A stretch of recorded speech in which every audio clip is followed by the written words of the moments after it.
On behalf of the Board of Supervisors, I want to welcome everyone to this special work session.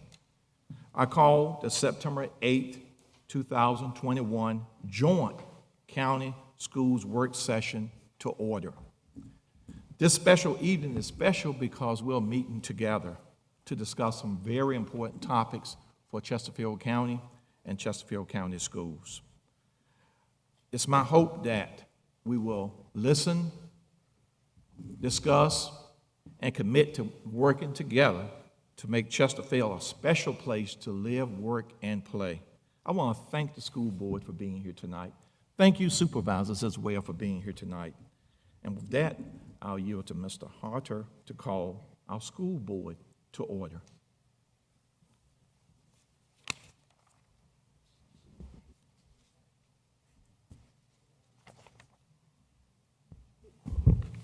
There we go.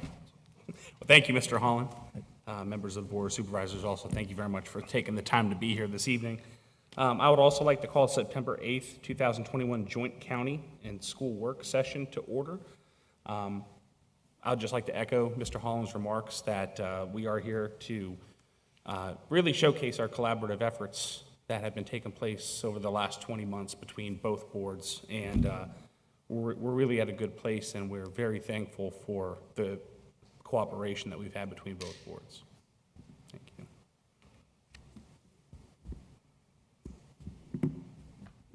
Thank you. At this point, we will have the Pledge of Allegiance by Mr. Harris. Mr. Harris.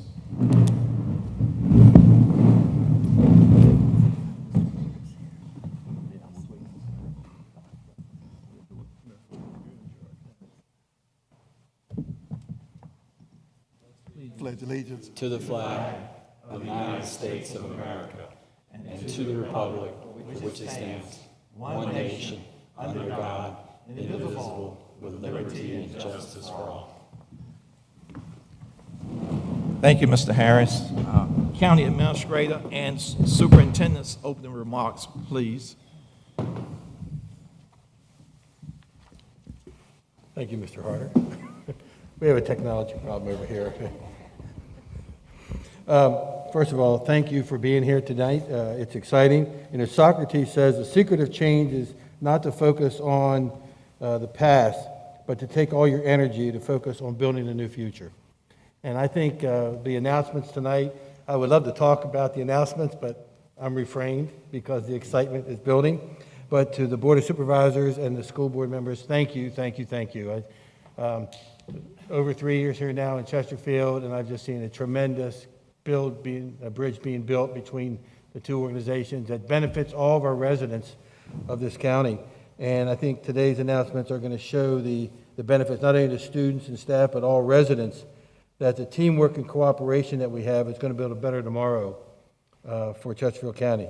You know, Lou Holtz, a famous football coach, stated that the ability is what your capacity is and what you're able to do. Motivation determines what you do, but the attitude you have determines how well you do it. And I think tonight people are going to see that we are committed to doing this well, to be a leader not in the region, but in the state and maybe the country of what we're getting ready to do here as we move forward. So thank you so much. I'm excited about tonight, and I just can't wait for the public to hear all the great news. Thank you. Thank you, Jeff. There you go. You got it, Jeff. Good job. Thank you, Dr. Doherty, and Socrates to Lou Holtz. I should have brought my Aristotle book for you. But anyhow, it's very fitting that we're here at CTC Hall, being in a school for what we're about to go through tonight. It was very fitting. We were here earlier today. Mr. Harder and Ms. Coker were here for a business association meeting with our Chamber of Commerce. And again, what we're doing today and tonight is good for citizens, parents, and students, but it's also good business. And you're going to hear good business ideologies displayed to you.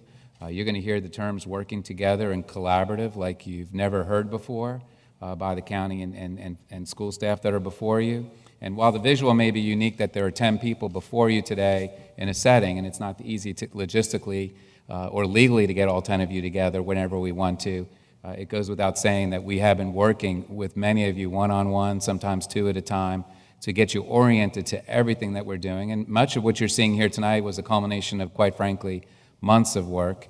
Some of it, quite frankly, as it relates to even an SRP plan, is 5 years in the making to some degree, as we all worked together 5 years ago on that task that was assigned to us. And the best part of it is we're just warming up. We're not done. There are many other topics, the school liaison committee meeting and perhaps a joint special board meeting of the school board and county on important topics like a 2022 referendum I could see in the making. And so I look forward to those things, and I look forward actually to us actually working side by side as we approach the state and the state delegation for what our needs are of a school system, our needs as a county. And we're going to get versed on the school much better than we ever were before, and then we're going to verse together the state, because they have responsibilities. They create the laws and the rules that we follow. Sometimes the money doesn't follow such rules and monies, but again, we are going to be side by side, so more to come. And as Dr. Daugherty mentioned, if I go much further, I'll take away from all the excitements of the presentations that are before you today. Last but not least, though, I will say just one little side topic, not necessarily focused on today, but our collaborative teams have worked together for the pay studies that we have done in the past, and I think they're finalizing the process for this pay study that we said were for all other employees, and we're going to take those results just as seriously as we had the other pay studies. So win-win-win, all aboard. Mr. Chair. Thank you, Dr. Casey, Dr. Daugherty. Thank you so much, and thank all of you for being here as well this evening. Our first work session is the CCPS Supplemental Retirement Plan presented by Mr. Meester. Mr. Meester.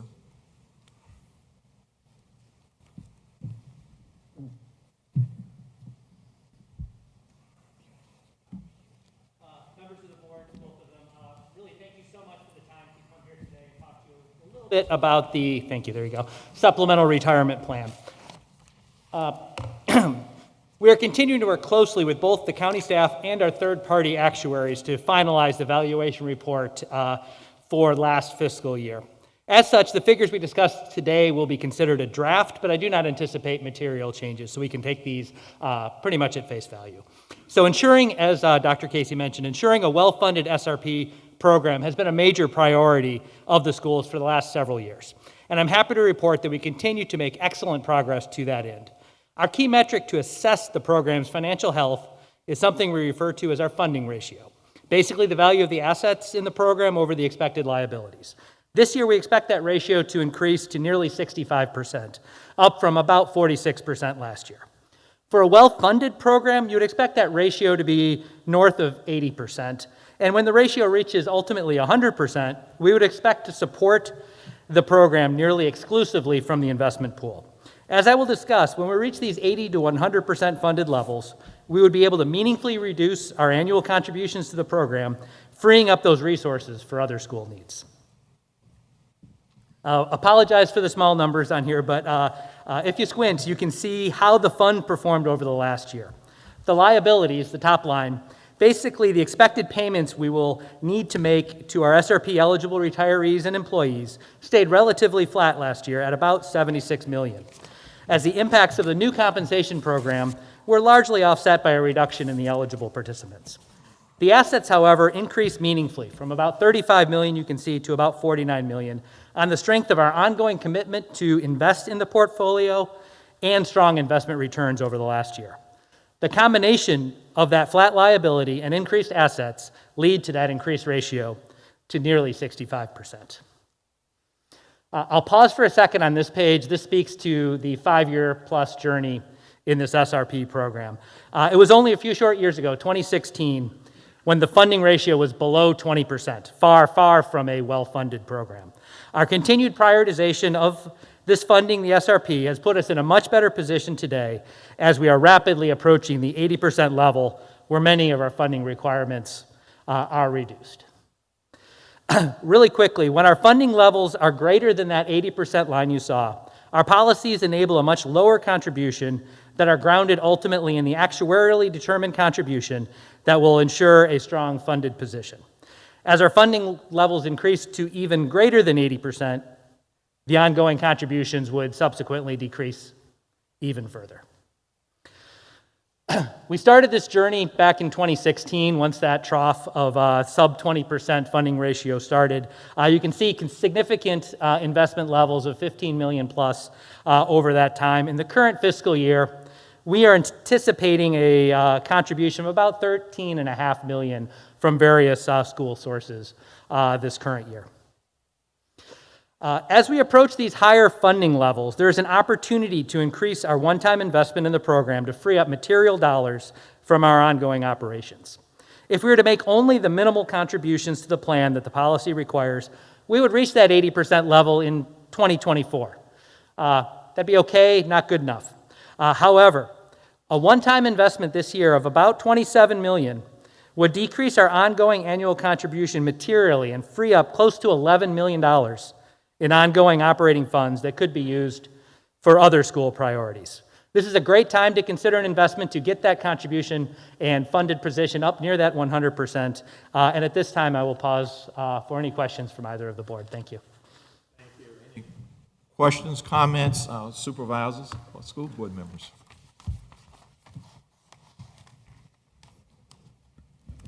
Mr. Chairman? Yes. I will yield. I do have a quick question. One, just first I want to say that this is a great opportunity for both the county and for our employees. But could you explain, Mr. Meister, what this means for our employees, having a fully funded SRP? Yeah, absolutely. Thank you for that. And continuing contributions to this plan over time were really designed to ensure that those SRP-eligible employees had a solid foundation, a solid asset base behind their supplemental retirement plan that they were all bought into when they joined the firm. Getting that funded ratio to 100% ensures that funding will be there for those employees that are eligible for the SRP program, and it will mean that is a stable source of retirement, supplemental retirement for those employees. None of this changes any of the plan expectations or performance or anything like that. This is really just ensuring that the dollars are there in the school's budget to ensure that we continue to meet those obligations to our employees. Well said. Mr. Winslow. Thank you, Mr. Chairman. For those who haven't followed the SRP issue, it's been, in fact, a very long journey, and yes. I know a couple of my board members are very familiar with just how long that has been. And I think that it's prudent to really thank our county budget staff, Mr. Harris, Alan Carmody in particular, because the constraints that they placed us under when we found out we were almost $100 million in the hole on the supplemental retirement plan have yielded accountability and have yielded a good, strong result today. And it's those efforts, those sustained efforts over the last several years that have put us in this position.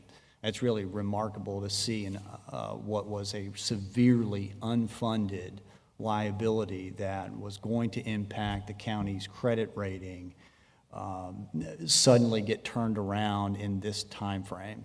And so really kudos to you, Mr. Harris, to your staff, to budget staff, to the school staff as well for really working through this with us. So thank you, Mr. Chairman. Thank you. Well said. And our teachers and, of course, all school employees can be pleased to know that our resources are there for them when they retire. And that's so very important. Thank you. And if I can just add to that, Mr. Chair, just add to that, I just kudos to staff on both sides for keeping your eye on this ball, because we identified it and it just, and follow up to Mr. Winslow, it's just kudos to keep your eye on that ball and make sure that we don't fall back there and make sure not only that we take advantage of this opportunity. So this is a great story. Yes, Mr. Carroll. I just want to say that, this is a one-time money issue. We're very fortunate to have the resources available to be able to do this and make this correction. But the important thing is that this frees up about $11 million in the school's budget to address some of the other issues that they have with underfunding on pay. And I know recently we made some adjustments on school bus drivers, but when we talk about that other pay study that's coming along, this will hopefully help with us with some of the existing issues that need to be addressed. So I think it's a good use of one-time monies. Excellent. Any other comments, discussion? I would be remiss if I didn't also chime in and say thank you so much to all the staff that worked hard on this as someone who is a recipient of the SRP program. The fact that I am probably the only one sitting up here that maybe is a recipient of SRP, and it's a trust factor that there was trust in taking advantage of and working that extra year in that SRP, because there was a commitment on teachers' side to that we paid into SRP by working that additional year, and now to know that we're going to be and on the road to being fully funded. And to Mr. Carroll's point, it is also very nice to have a fiscal windfall as a result of being fully funded. That's a great benefit. So trust and the windfall, it's win all the way around, as Dr. Casey likes to say, win, win, win. Thank you. Thank you very much. Any other discussion? All right. Thank you. Thank you, Mr. Meester. Appreciate that. Next, we'll have a presentation on middle school needs and financing by Mr. Harris. Mr. Harris.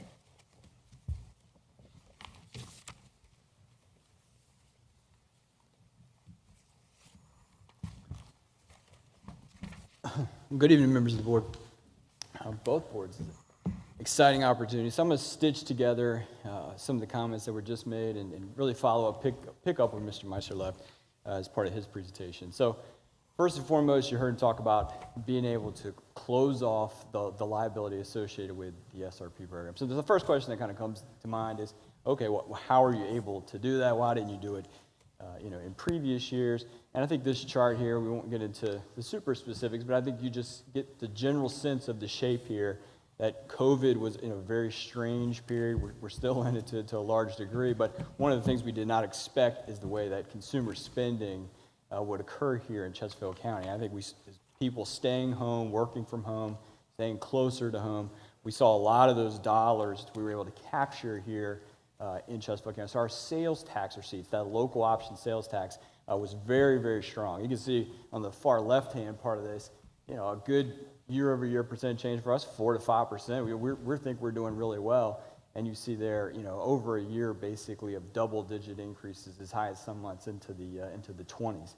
So that's not something when we went back and revisited the budget when COVID dropped on us that we would say, yeah, I think we're going to take our sales tax forecast up to about plus 20%. We didn't do that. So what that created at the end of the day when we closed out the books for fiscal 21, which ended this past June, it provided us a windfall of sorts from these types of activities. It's, as Mr. Carroll just touched on, that is as one time gets.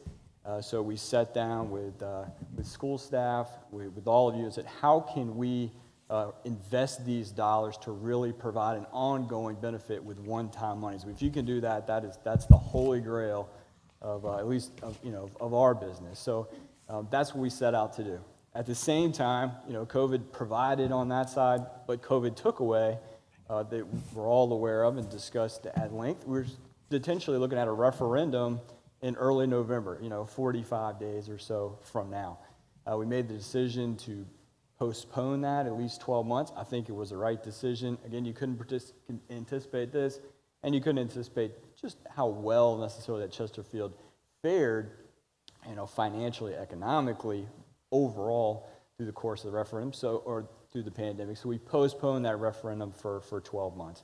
So the question has been posed to staff by both boards during this period is, how do we not create that gap year? We certainly have capital needs on the county side, we have capital needs on the school side, and taking that 12 months off, while it was a good decision based on the information we had, we've been looking for strategies all along for how do you fill in that gap year. And the decision here, the recommendation, the proposal that we're looking at tonight is taking some of those one-time monies, investing in SRP, taking that off the table. It's not a soft spot necessarily on a rating review or any of the other things that has been discussed here tonight, and investing that in SRP. What that does is free up, you heard Mr. Carroll cite the numbers well, between $11 and $12 million of ongoing money. So we spend 27, you get that payback in just a little over 2 years. It's an absolute no-brainer.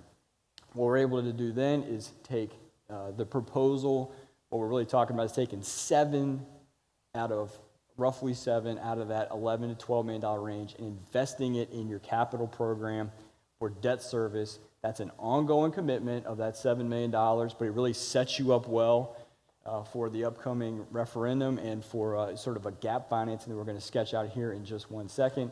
And as has been touched on as well, it leaves you $4 or $5 million of ongoing monies that can be addressed in the direction of compensation or any other priorities that the school division might have.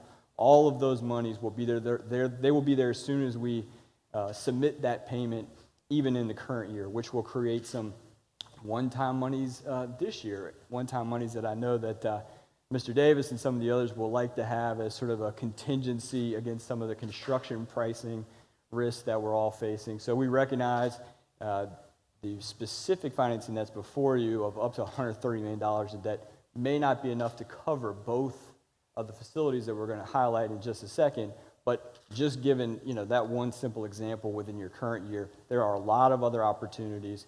We will figure out a way once we get those hard numbers in to fill any of that gap around the $130 million, but SRP will provide many, many opportunities to do so.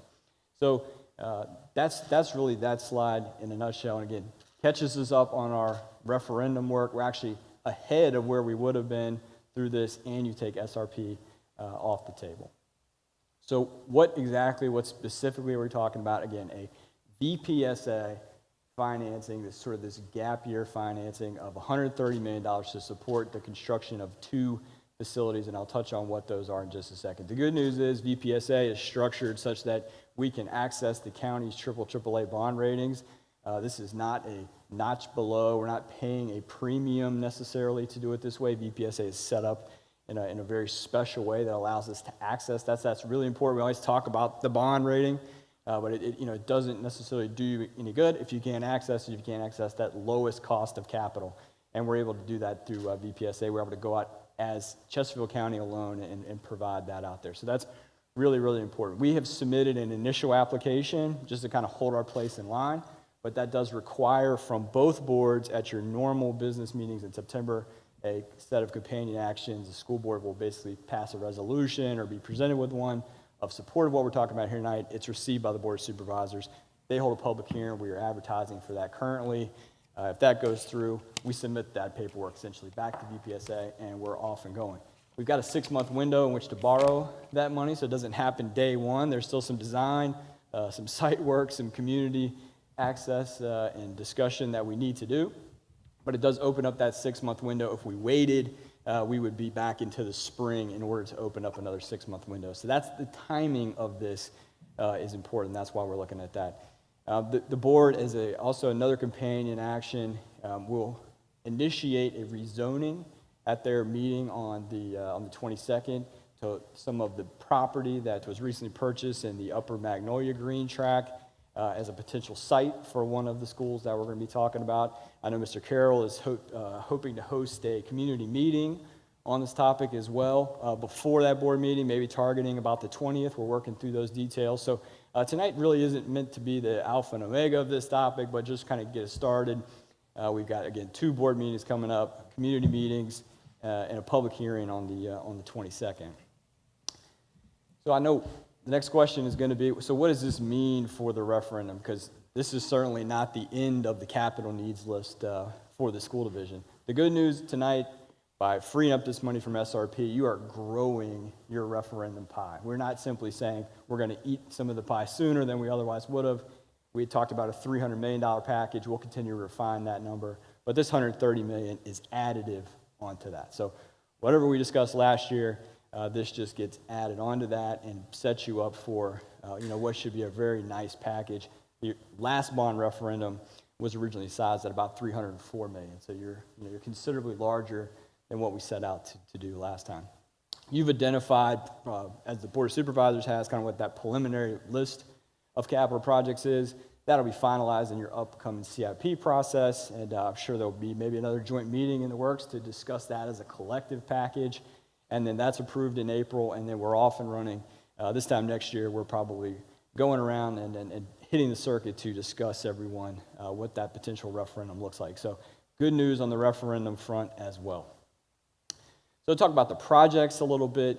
Again, $130 million of debt issued sometime between now and March of next year. The 2 facilities that have been identified for that, and again, recognizing that may not be all that we need, but that should certainly get us out of the gates. A reliever middle school in the Western 360 vicinity that would, pull some of the pressure that's currently on Tomahawk Creek, and then a rebuild of the Fallen Creek Middle School as down in the Dale District. Those are the 2 projects. Those were amongst the 10 priorities that had been previously identified by the school board, had been presented to the Board of Supervisors. So we're just picking from that previously identified list that's been vetted through a process already. And so how do you pick those 2?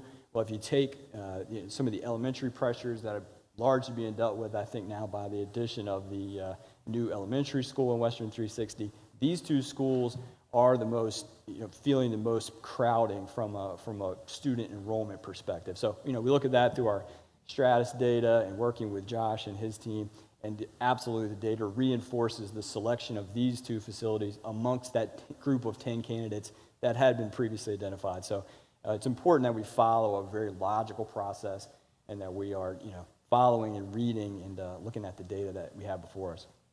As well, we always had said, I think, last year, we have a middle school focus to this piece of the referendum. The last referendum was really an elementary package. This will have a heavier middle school tent. So, again, just following through on that piece as well. And with that, I'm happy to take any questions you might have on this piece of the work session. Thank you, Mr. Harris. Any discussion, questions, board members about this wonderful proposal? Mr. Chair? Yes, Mr. Carroll. I got it to work on the second push, not bad. Thank you, Mr. Chair. Matt, great presentation. I look forward to getting more information out to the community in the future. I really think, I really want to say thank you to my board members and to staff. We know that there's been an overcrowding issue in certain parts of the county and my colleague's district because a lot of people are moving into houses that have been sold with families, which has created an overcrowding issue in Dale. And then certainly in the western part of Hull Street, we've seen an incredible growth in the last 10 years, over 16,000 people moving into the Matoka district.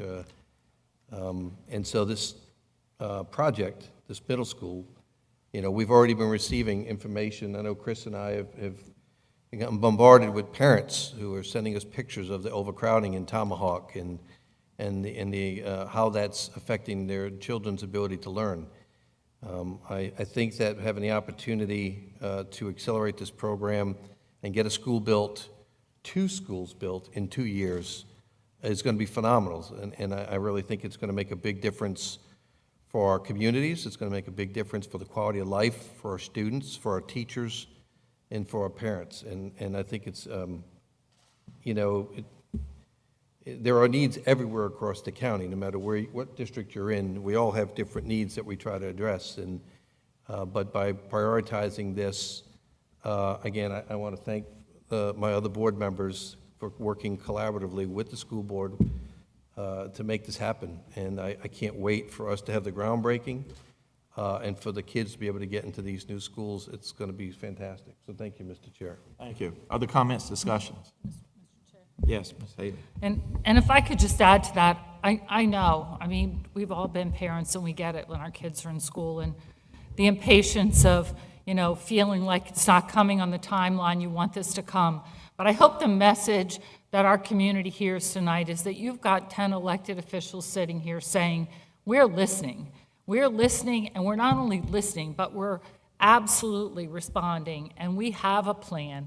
And that plan may not be quite on the timeline, especially with pandemic and the interesting challenges that has brought. But this plan continues to roll out. When you look at 7 new schools we've built in this county just in my tenure on this board, and this commitment now to move forward with 2 more. So, again, these 10 individuals are having these conversations along with our staff. There is direction and there is planning, and we are hearing and we are watching what's happening in our community, and it is a positive story.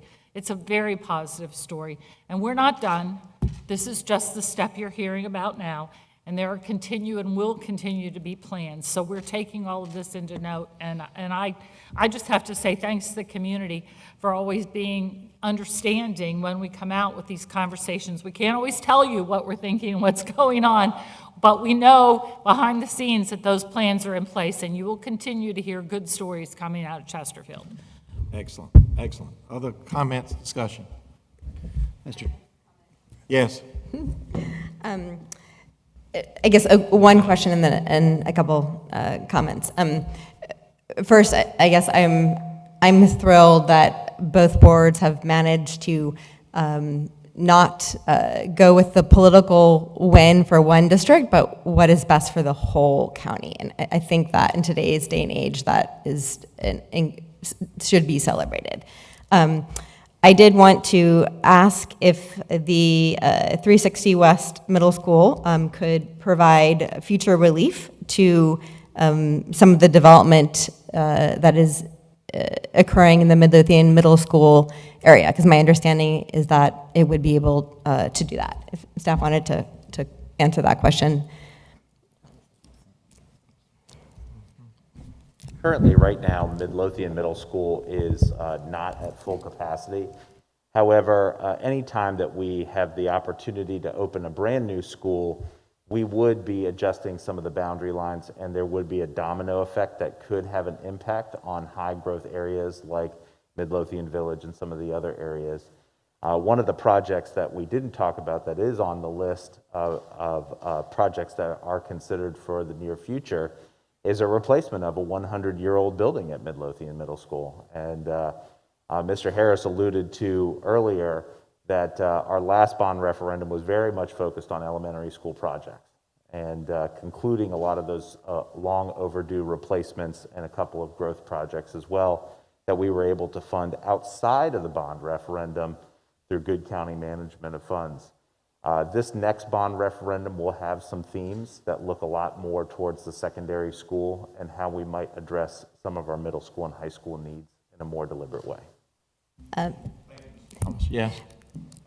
If I, and one last, or did you have a clarification of that? I had one other. No, I just, again, just the theme of this collaboration and working together.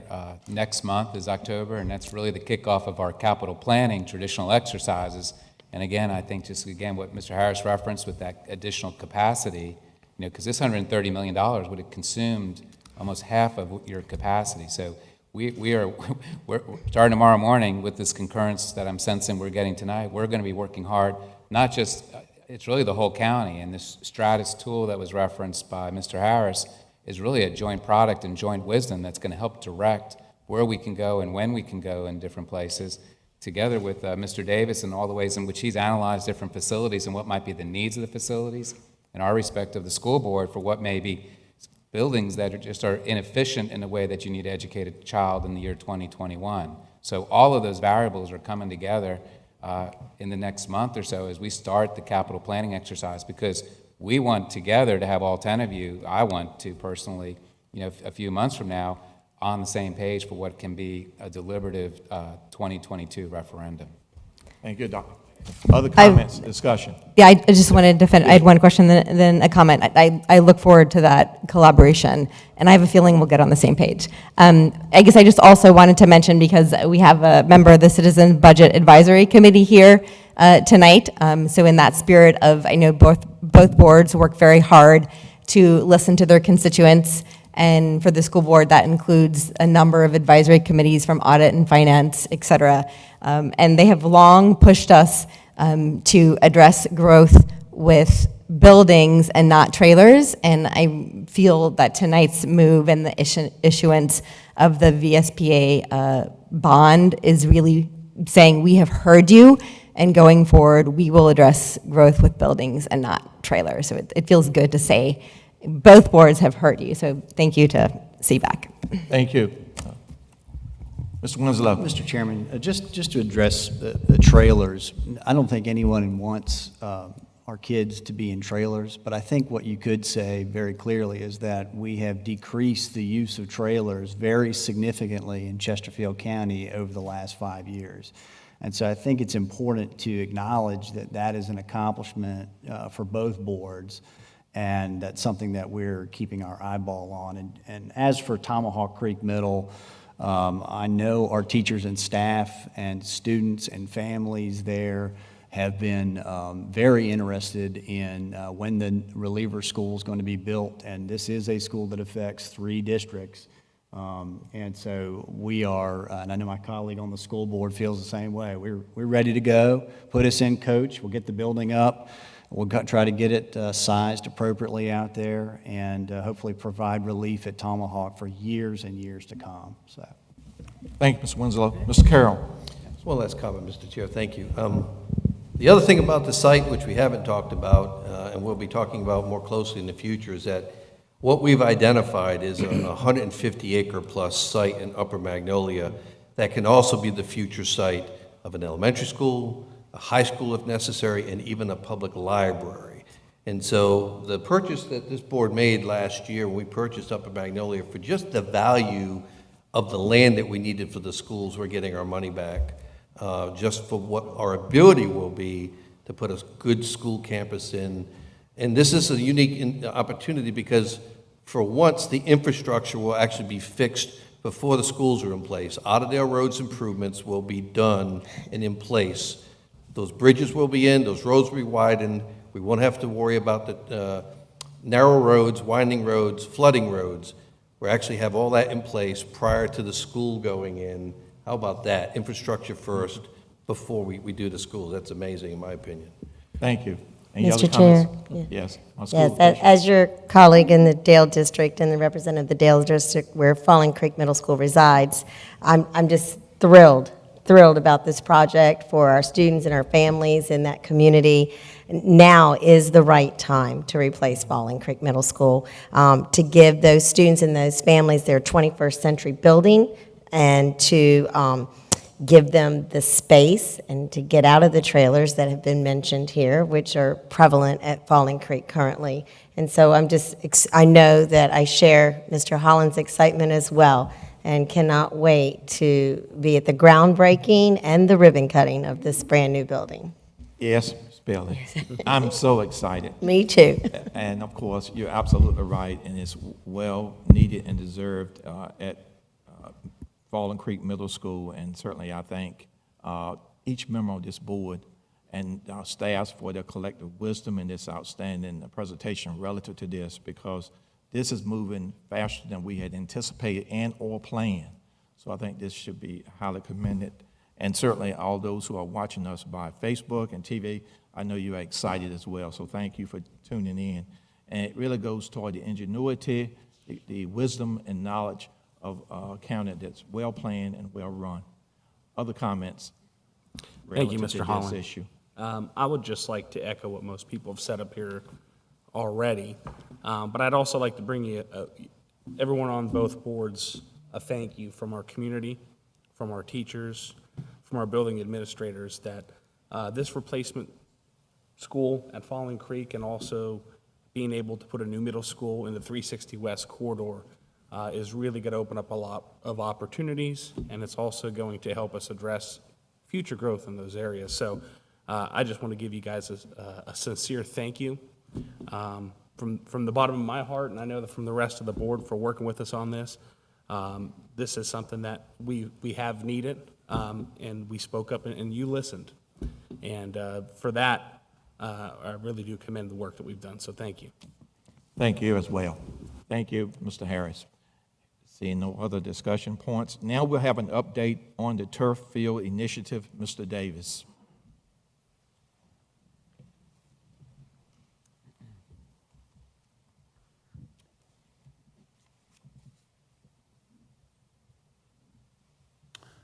Good evening, Chairman Holland, Chairman Harder, Superintendent Doherty, County Administrator Dr. Casey, and all the members of our board.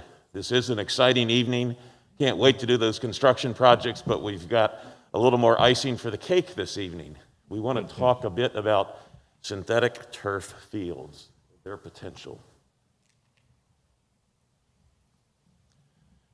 Turf fields are not a new fancy technology. They've been utilized in many localities at many superior sports stadiums and complexes throughout the country.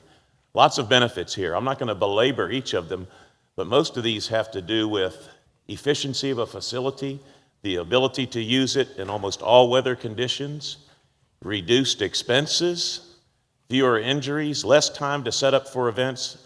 They're just a more cost-effective method of having a wonderful facility in place. I've just got one little picture. I think everybody's familiar with what a football field looks like, but the lines there are more than football.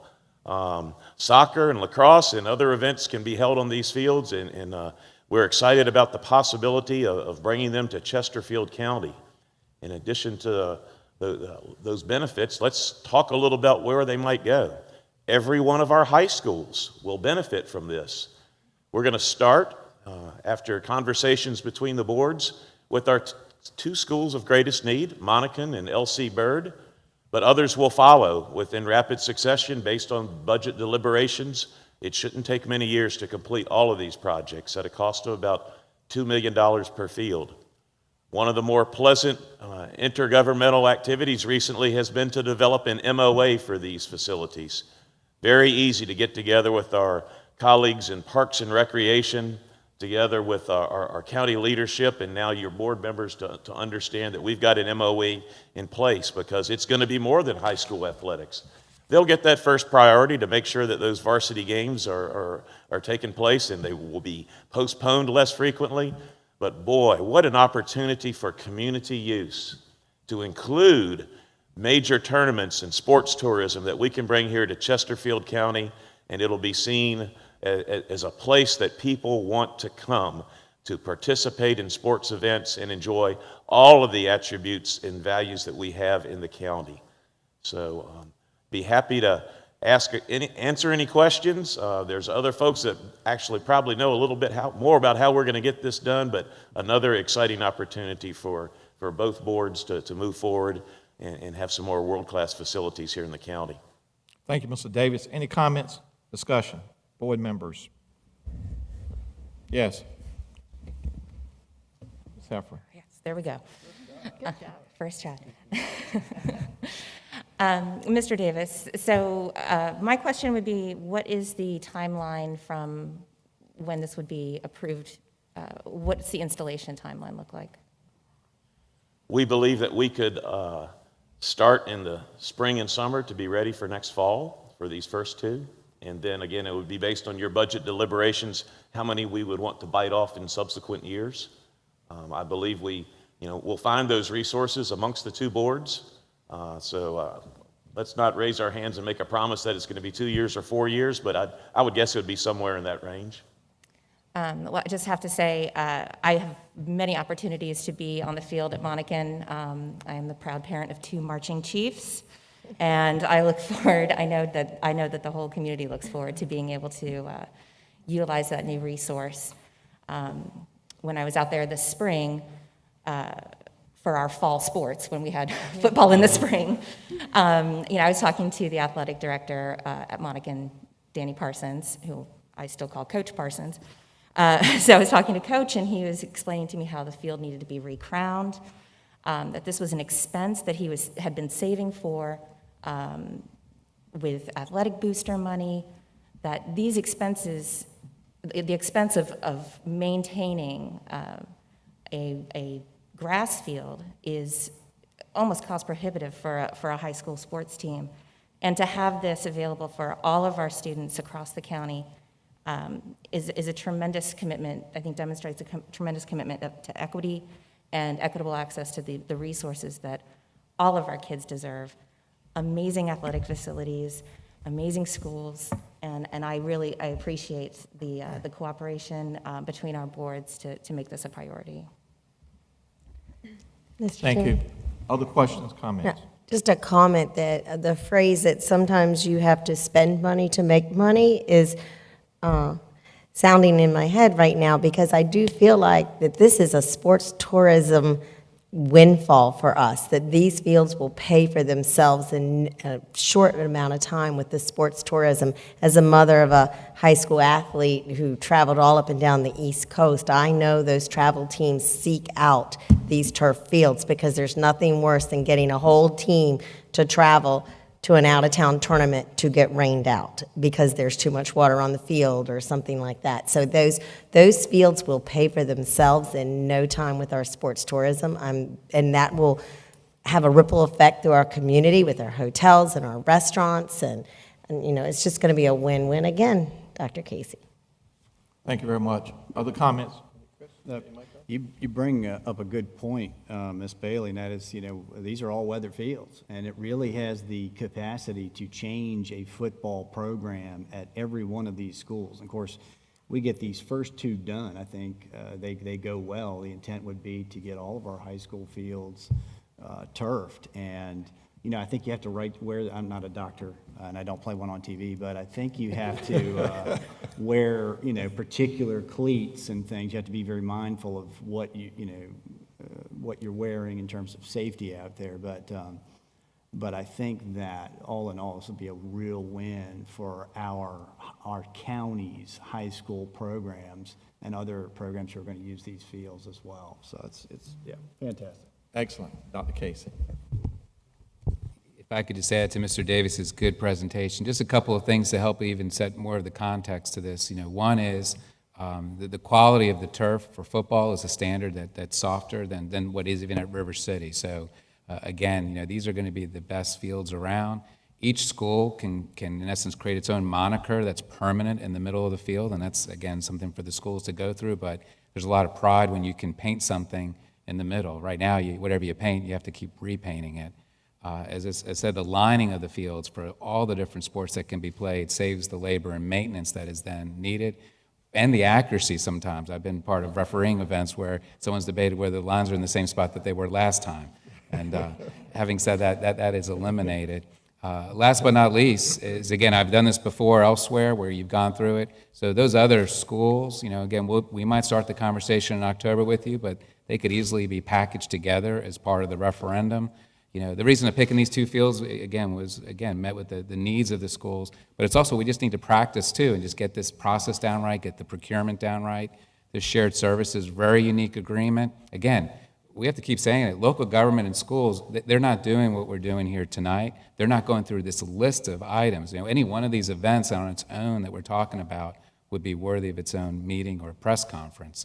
But the last but not least of the turf fields, that always convinces me, you can have a rainstorm about 2 hours before a game, and you can play right afterwards. And I know a lot of our teams, sometimes they cancel games, it's hard to reschedule it. Sometimes they're having to then play an away game that is really their home game because they can't find the time back on their field because they're so scheduled out. So home field will always mean home field in Chesterfield County.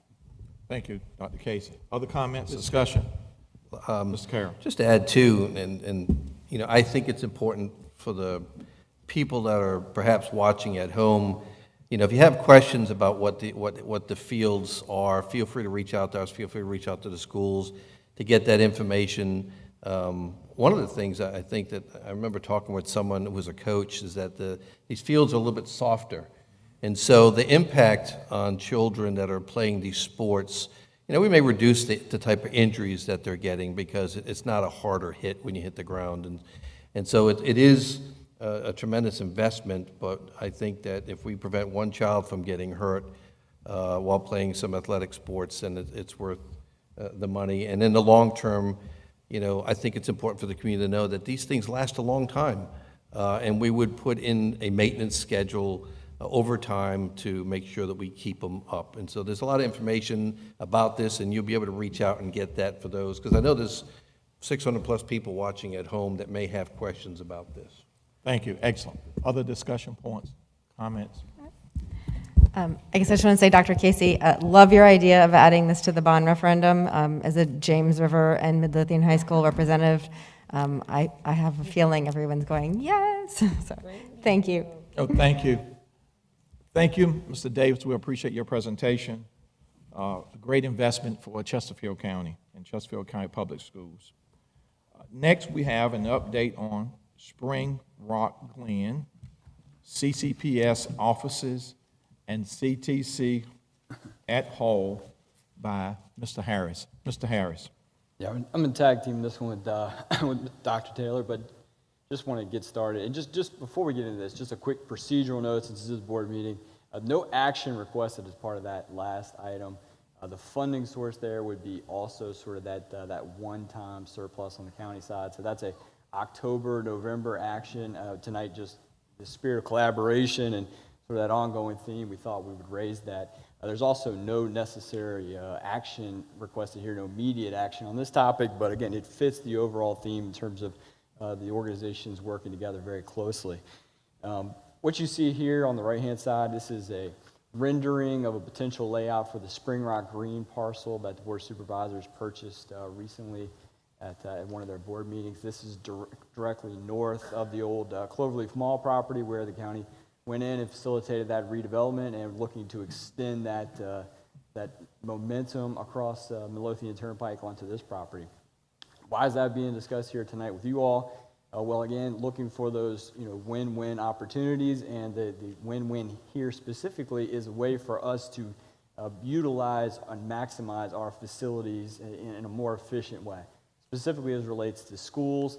The concept that's before you it has to go through a rezoning process and needs some other steps, but ultimately would allow for the consolidation of Chesterfield County school admin space on this property in a brand new leased office space with a potential to purchase down the line or at least reevaluate that proposition some number of years in the future.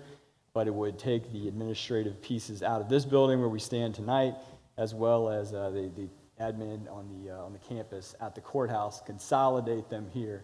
So you have that, all the benefits that go along with that. In addition, Dr. Taylor is going to talk to you in a second about how this particular building can be used for more instructional-based activities, particularly on technical education, so I'll let him do that. But the building on the county campus, the vision there is sort of this part of the shuffle is to consolidate the registrar function for Chesterfield County in one building, a county-owned building. Obviously, we need a little bit of renovation, a little bit of work to pull that off, but they are in two leased spaces now, inefficient operations with early voting and other things. It's really important that you have a customer-friendly, more visible space, and we want to serve the voters and the citizens of Chesterfield County better that way. So just multiple opportunities by this one economic development project that benefit both sides greatly as well. You see the pink building down in the corner. I know Mr. Carroll's got his eye on that as well. That would be the future home of the Eastern Midlothian Police Precinct, which is also in a leased arrangement further down Midlothian Turnpike. So we're able to take a lot of county activities, consolidate them on a site, use that as a catalyst for redevelopment, further redevelopment on Eastern Midlothian, provide a better experience for our voters, and consolidate the county admin functions or the school admin functions in one building. So incredible business value proposition there. With that, I'm going to turn it over to Dr. Taylor to walk you through the plans for CTC Hull. This is the fun and exciting part, and for the past couple of years since Dr. Doherty came to Chesterfield as our superintendent, we've been asking ourselves really two very significant questions. The first question is, how might we operate more efficiently with the resources that we have? To then ask the second question, how might we improve our performance and work closer to our mission? And so we've had a number of topics tonight that dovetail nicely together, but in and of themselves maybe aren't the most exciting topics, talking about a supplemental retirement program or a middle school construction project or synthetic turf fields that not only help our athletic programs but also our health and PE programs. But they all dovetail nicely to talk very concisely about our work together in county government and our work together in the school board and how we might better accomplish the educational mission of making Chesterfield not just a great place to live, work, and play, but also a great place to learn. And so we were presented with this opportunity really of how we might work a little bit more efficiently by having a combined campus of our central office administration. In the past 2 years, we've reduced the head count in central office by over 70 positions and farmed those positions out to schools to not only work more efficiently and serve our schools a little bit better, but to be a little bit leaner and to focus more on the work that we can do to support schools and be good fiscal stewards of the resources that we have. So we have been reducing the size of the footprint of our staff in this building, and also trying to serve the needs of our staff from a human resources, a payroll function, a business function, as well as a technology function at our Krause campus and also at this campus, so that we might serve more students in this facility.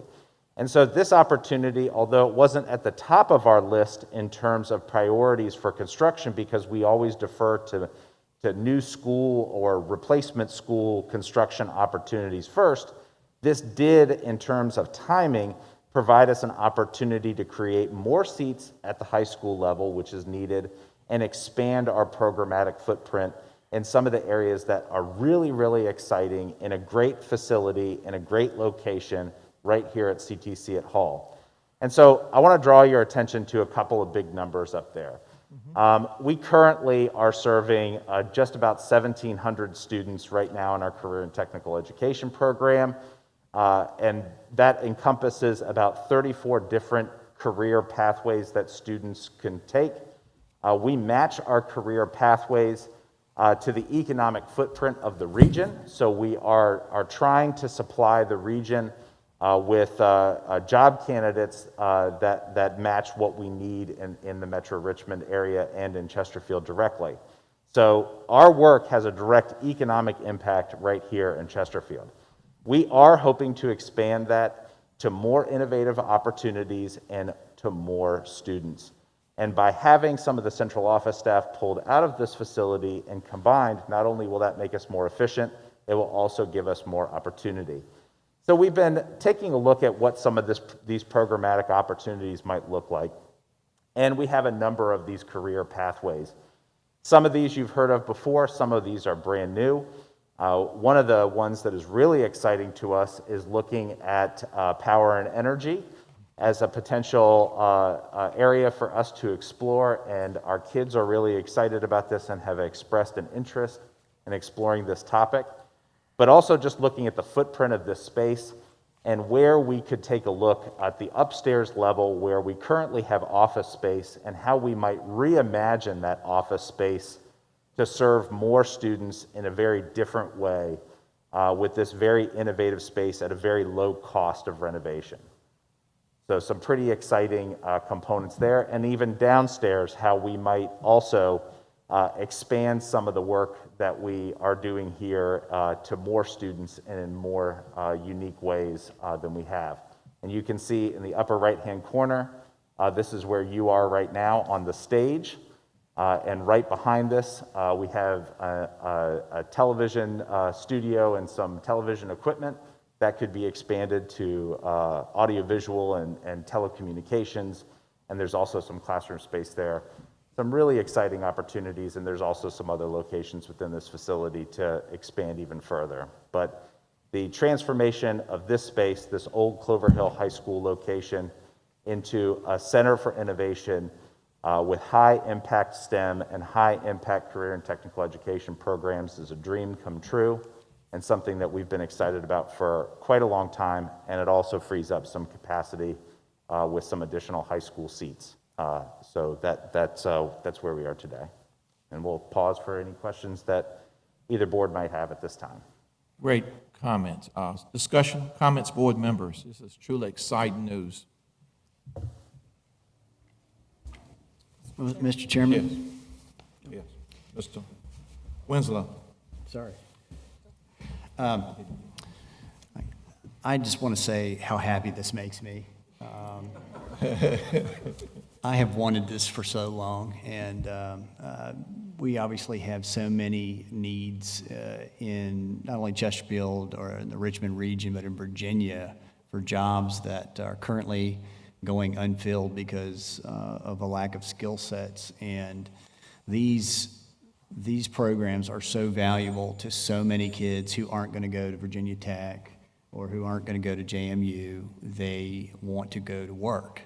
And there's a lot of dignity in that. And so I see the restoration and the enhancement of technical programs in Chesterfield to be an extreme example of the kind of good work we're doing right now between these two boards. So totally excited. I cannot wait to see this center in action with those enhancements. Thank you. Thank you, Mr. Winslow. Ms. Haley. Thank you, Mr. Chair. So I just have to point out that, you know, decisions that were made to proceed, I think every single person sitting on the stage right now regarding this building have been a frustration in the community for a long time. And I think that we've all listened to that and the amount of money that went into this building, which is a fabulous building. But, you know, the aspect of making certain that we are maximizing the use of this building and the collaborative conversations that we've had, and especially collaborating as well with our business community and listening to our community partners with the chamber and others as to what is the workforce needs and how do we best keep, you know, our kids, our students here in Chesterfield.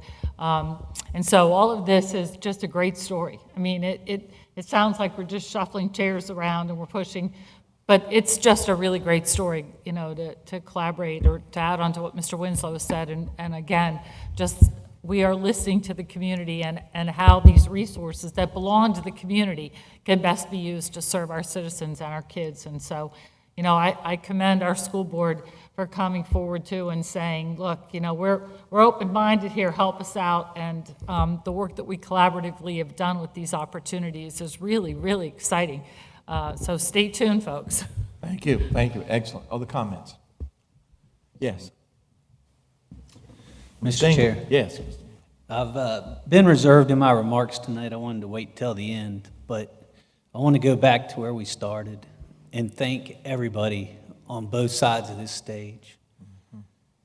We've worked together in ways that I don't believe the county has worked together on both sides in a long period of time. That couldn't happen without dedication from both boards working together and the county and school administration staff working collaboratively with the citizens of this county in mind. And it's amazing to be part of what we presented tonight. This is truly changing Chesterfield County for the better. It truly shows we are listening. It truly shows that we have a care and commitment to, as we've been accused of a lot of development, but we plan to back it up with infrastructure in schools. And we're showing that, and we hope that you see that, and the rest of our citizens see that. It doesn't have to be either or. We can do both. And I think that's important for everybody to understand. But I do think Mr. Carroll's comment earlier about getting infrastructure in place more up front than on the back end was also a positive change as we go forward. And we need to be mindful of all of these things, but I really am. I've been under the weather, and my wife didn't even want me to come tonight, but I didn't want to miss this because I think this is truly changing to the county, and it's great to work with both boards. Thank you. Thank you, Mr. Engel. Great comments. As a 14-year board member, I can say I agree. I've been here. I can say, historically, I can say that. Other comments, please. Anyone at this point before we have closing remarks? I would just like to really quick echo most of the comments that have already come out earlier, but this new school board administrative hub is going to be essential to us freeing up this space, and I couldn't agree more with what Mr. Winslow said about the opportunities that we're going to be able to bring into this county for these young people and to all the businesses that are out there that are currently in Chesterfield and that are thinking about coming to Chesterfield. We're listening to what your requests are, and we're listening to, you're letting us know what the need is. And we're very grateful for the partnerships we've had with a lot of local business leaders, and definitely the cooperation we've had between both boards to make this happen. So thank you.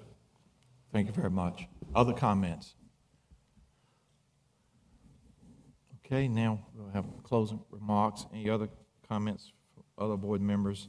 I just want to say, first of all, I want to thank each board member up here tonight. Truly, this represents the very best in Chesterfield County and for Chesterfield County. It was Henry Ford who said once that coming together is a start, but working together is success. And what we've heard is a lot of great news that epitomizes success and excellence in a county that expects the very best in excellence. And so my thanks to each of you tonight for being here, to our staffs for working so collaboratively, for us working together to make a difference in this county. This has been truly an unprecedented year with the pandemic. You can see the mass that we've never seen before in many years prior.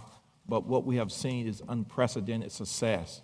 We're talking about PACE studies that have been implemented, funded. We're talking about new schools that will be built and earlier than anticipated. 2 middle schools earlier than anticipated, $130 million, which is truly remarkable. The SRP, which is on its way to well-funded. And so we just have a lot of great news tonight. So I want to thank each of you. I want to thank our citizens who are watching as well for their support. And I want you to know that we will continue to listen, as my colleagues stated. We continue to listen. We continue to respond to your needs because we're still on this journey I like to call excellence. And so we will, of course, be the beneficiaries of that. But more importantly, our citizens will benefit. Our students will benefit.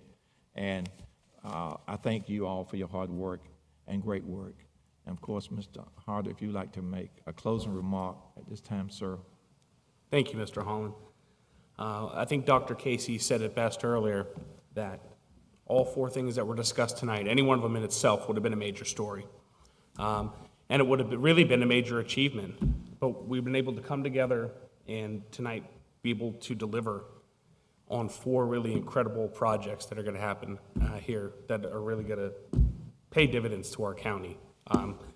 Chesterfield County families in our entire community, they value public education and believe it's the bedrock of a successful locality.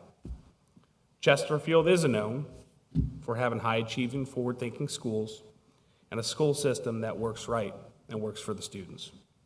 The projects proposed tonight signal a bright future, not just for our students, but for the entire county. The plan to build a new middle school in the Western Corridor is essential to accommodate growth, and the rebuilding of Fallen Creek Middle School is essential for the growth that we have in that area as well. I'm proud of the hard work and collaboration of the county government and CCPS staff for making this all a reality for us.